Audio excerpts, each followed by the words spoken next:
Hello, my name's Dean and I work here at the Wordsworth Trust, and today I'd like to share with you two interesting Lakeland watercolours by one of Britain's most celebrated landscape painters, J.M.W Turner. Turner was born in London in 1775. As a young boy he showed a precocious talent for drawing, and at 14 he enrolled in the schools of the Royal Academy of Arts, whereby students were purely taught to perfect the art of drawing. Painting was something they learned in their spare time. However, by 1794 he is attending the informal academy night school of Dr. Thomas Monroe. Now, Thomas Monroe was a physician but also an amateur artist and art collector as well. He enjoyed collecting works from the old masters such as landscapes, but also contemporary works from some of his friends, which included Joseph Farrington, Thomas Hearne and Edward Days. All three artists had recently visited the Lake District and on their own sketching tours, and they provided some of their own sketches for aspiring artists like Turner to study and copy. This view of Blencathra, dated around 1795-96, most likely originates from one of these study evenings. Turner was yet to visit the Lake District, and no similar view appears in his surviving sketchbooks. It is not implausible then that Turner was influenced by one or several sketches by different artists. The cool monochrome grey wash is indicative of a style used by John Robert Cousins. However, Turner used in several tones to create depth. The emphasis on scale created by the empty expanse of sky and the loose foliage in the foreground is very similar to recent Lakeland scenes by Edward Days around Derwentwater. Turner's use of buff paper implies it was not to be a finished watercolour for public sale. But despite this, the watercolour lacks a certain drama. There is not the intensity of the elements which we would associate with Turner's later works. This was soon changed for Turner, whose development as an artist coincided with a change in attitudes towards landscape painting. The vogue for the picturesque, that viewing the landscape as a picture, enjoying all that was natural and rugged in nature, fueled a burgeoning tourist industry, particularly here in the Lake District. And there was a great demand for Lake District books and also print, which was to be a mainstay throughout his life, despite his commissions, producing watercolours that will be published into engravings for the high-end market. That was to be his mainstay. So in summer of 1797, Turner sets out on a 2-month sketching tour of the north of England. This is the longest that he's undertaken so far. He arrives in Keswick in July, and in a short time he is here, Turner sets out and sketches quickly and daily almost the entirety of the central lakes of the Lake District. He even pauses here in Grasmere 2 years before Wordsworth makes this village his home.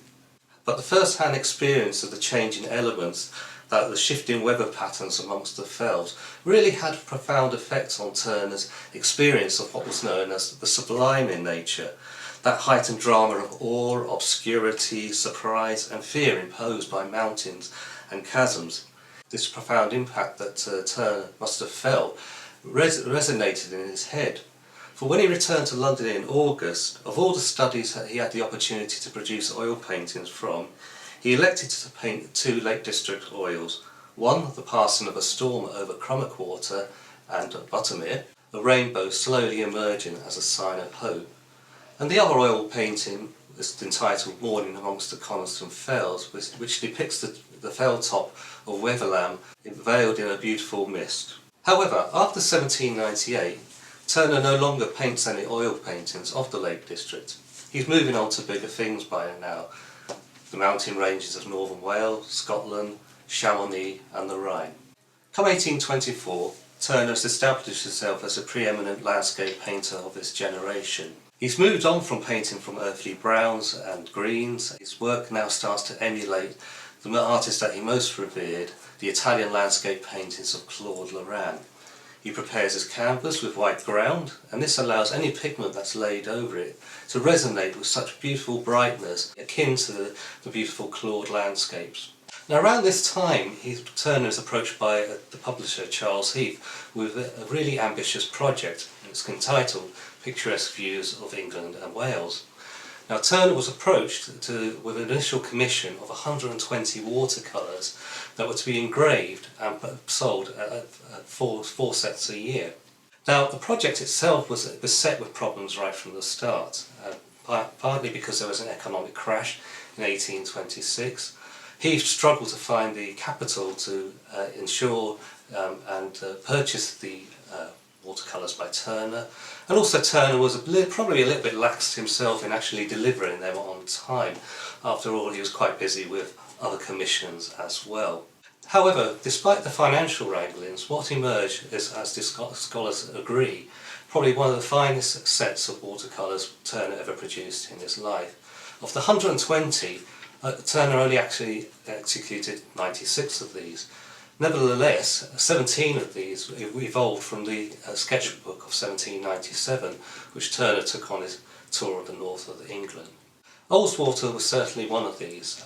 The viewpoint from Gowbarrow Park, looking out onto the lake, is very reminiscent of a distinctive sketch that appears in the book of 1797.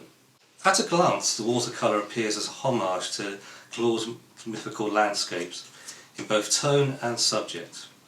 Dusk draws in over the lake, and cattle drovers and milkmaids have made their way down to the shore near Gowbarrow to pursue rowing and presumably bathing, judging by the dispersed clothes on the rocks.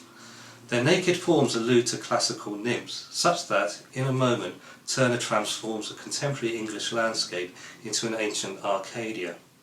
The ethereal light which cascades across the paper reduces the ruggedness of the mountains, Place Fell, Hartsop Dodd, and Arneson Crag into molten forms of soft yellows and purples, atypical of Turner's great watercolours of this time, generating this somewhat atmosphere of a blissful peace but a strange emptiness. Whilst the art critic and champion of Turner, John Ruskin, praised Turner's depictions as the finest example of English weather, he overlooks Turner's subtle use of landscape as social commentary. The cattle appear malnourished, the humans are waif-like, the maids' cans lie empty. Something is not quite right. At the time of its composition, traditional agricultural practices were in decline, in part to the Enclosure Acts enforced by Parliament. In Turner's own lifetime, over 3 million acres of woodland and common land, which would have been afforded for grazing, were actually divided up by wealthy landowners and agriculturalists as a way of increasing crop yield and also discouraging vagrancy by the lower classes. Indeed, a number of the picturesque views of England and Wales feature England as a pre-enclosure state, offering Turner's sentiments towards these people. A sentiment echoed by Wordsworth in his very own 5th edition of the Guide to the Lakes, which was also published in 1835.